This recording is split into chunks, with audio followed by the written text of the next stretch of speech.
Since the market's been ruined on these are like 150 bucks on their website now. There's 8,000 of them now.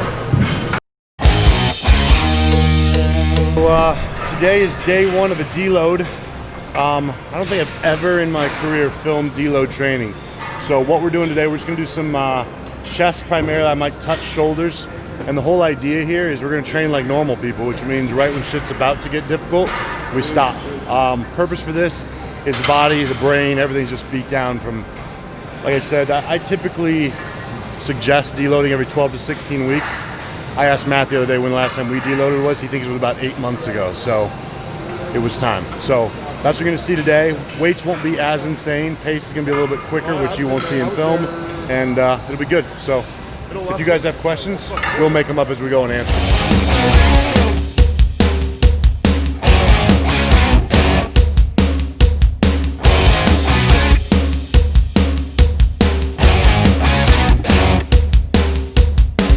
So deload is basically where we're making sure I'm hitting around 12, 15 reps on everything. But really what it is when I start to feel like I'm about to work, I stop. So it's literally, we're just getting blood in the muscle, making sure everything stays open. Deload is typically 2 weeks long. I don't really have the patience to train this way for 2 weeks. So this week, I will train like this, and then the following week, I won't train at all. I just get bored. Matt probably won't even show up for half of these. It's 45 minutes to come here to dick off instead of actually training.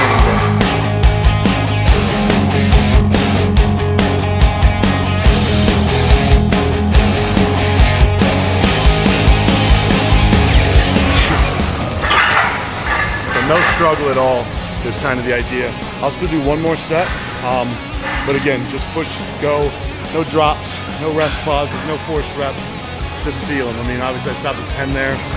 Could have probably fought my way to 17, 18. We don't want to do that right now.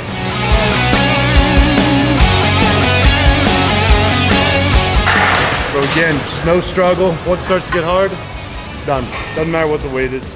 Just, you don't want to be pushing past any effort. If I have to think, we're done. I hate thinking.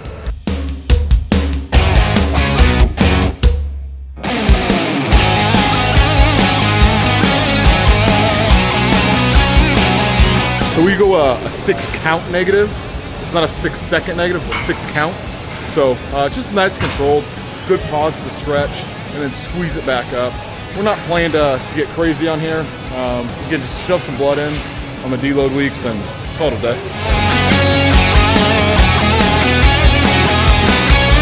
Just getting the blood in there. Don't want any strain at all.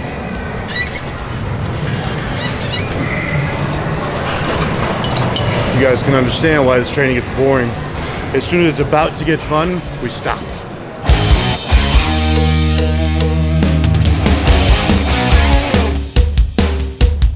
So we like doing the decline hammer. It really helps. I don't know what it is about our training, but both Matt and myself, we get, I think it could be his pec tear and my shoulder surgery.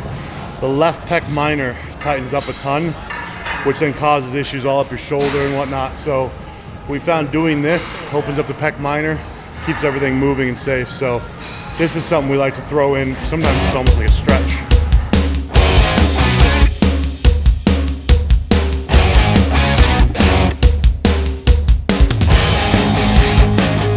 I mean, typically I eat about 2 hours before. On deload days like today, I ate about an hour before.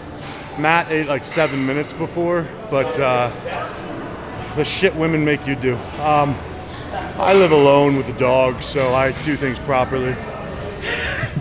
No, but I like to have some time because, especially on a big day, if you feel full and that shit's moving around in your body, or you're pulling your belt tight and you just had a giant meal, it doesn't work for me. So I'm almost empty by the time we're in here typically. I find most people like an hour before. I do 2 hours before. So by the time our workout's coming to an end, I'm starved. What?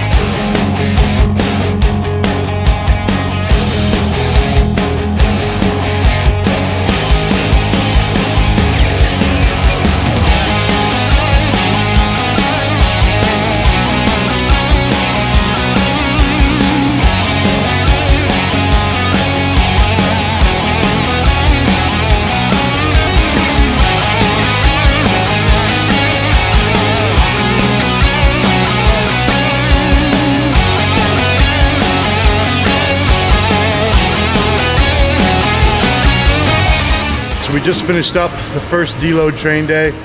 One thing a lot of people ask is, how long do you wait before you deload? It's not like a number thing. I mean, we should have earlier. My deloads are few and far between, honestly, but what you want to look at is, are you not beating your previous numbers on your logbook? Are you getting injured? Are you losing like that fire to get in the gym? When you do come in, are you staying focused throughout? So the other day we were on my favorite day of the week, which is a pull leg day, and just wasn't there. Mentally, like figuring out how to do a deadlift like I've never done one before. Where do I look, this and that. Hamstring gave me a little niggle when I was doing something. It started clicking, like, wait a minute. I've had a lot of these little issues. I didn't beat the logbook that day. It was like a light switch. So I had like the gamut of the world telling me to take a deload. So we'll do this now, take the 2 weeks, come back. But when we do come back, we don't try to beat our most recent numbers. We go back about 4 or 6 weeks, start there, because we want to extend the length of time that this next blast goes. So when you guys need to know, that's how you decide when it's time to deload. And this is the bullshit training you do while you're doing it.